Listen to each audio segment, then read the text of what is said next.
Welcome or welcome back to the third step of the C-PTSD compass. Regulate the nervous system. Once you've begun stabilizing your routine, the next step in healing from complex PTSD is learning to regulate your nervous system, especially in the moments when trauma takes over. C-PTSD can keep your body locked in survival mode, fight, flight, freeze, or shut down. The goal of this step is to gently train your system to return to calm, connection, and choice. Self regulation isn't about ignoring your emotions.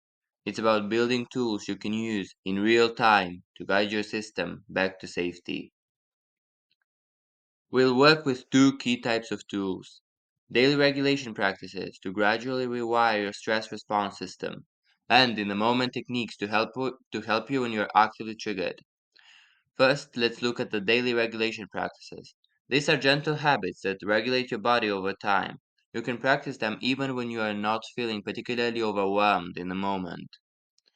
One is breath work, slow and low. Inhale for 4 seconds through your nose.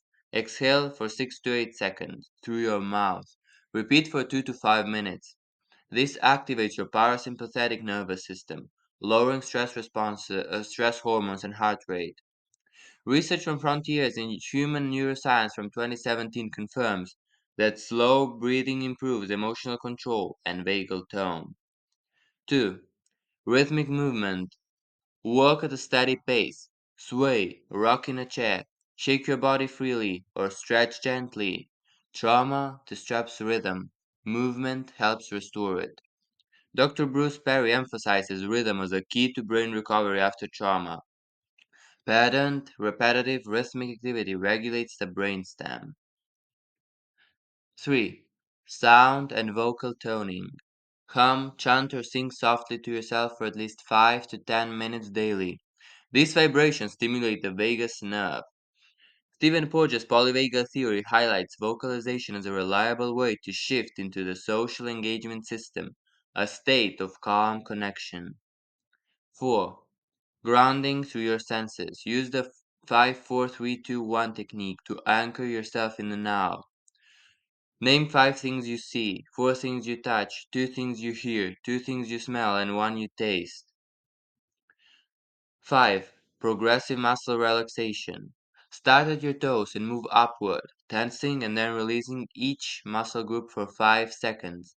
PMR has been shown in the Journal of Clinical Psychology to reduce physical anxiety and improve body awareness in trauma survivors. 6. Cold exposure. Gentle one. Splash cool water on your face or hold an ice cube, or take a cold shower if you can tolerate. This can quickly interrupt panic by activating your vagus nerve. Used in dialectical behavioral therapy and somatic trauma therapy, brief cold exposure is a non-invasive way to regulate overwhelming emotions. This might seem like a lot of regulation techniques, but the fact is, most of them don't require you to actually get out of your way. You can sing or chant or name things comfortably while you are going about your daily chores. And once you get used to it, this will almost become instinctive and a background stabilizing force for you. Now let's look at real-time self-regulation techniques.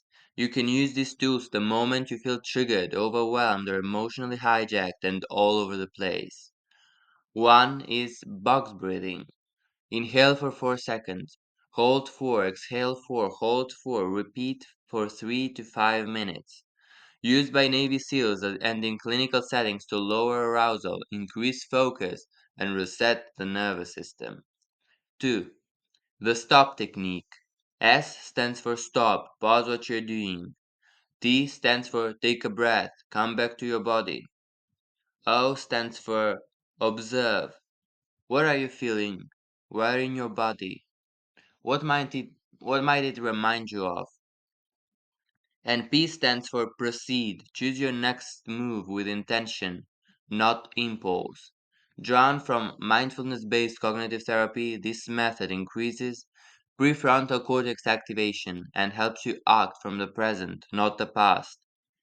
These tools don't erase your trauma, they reconnect you to your power. Trauma cannot be erased, but over time the nervous system learns, I'm not in danger anymore. It learns to see how small and undangerous and misleading it all is from a present perspective. 3. The MBCT 3-minute breathing technique. Take a moment to pause. Notice what's going on inside, your thoughts, your emotions, your body. Don't try to change anything. Just let it be. Now bring your focus to your breath. Follow each inhale and exhale, letting it steady you. Then slowly expand your awareness to include your whole body and surroundings. Whatever you're feeling, you can hold it with kindness. You are here, and that's enough for now. Dr. Stephen Porges' polyvagal theory explains how safety, fear, and shutdown are physical states, not just feelings. Techniques like breathing, sound, and movement shift your body back towards safety. Trauma expert Dr. Ariel Schwartz writes, "You don't always need insight to regulate your nervous system. You need rhythm, breath, and the willingness to return to your body."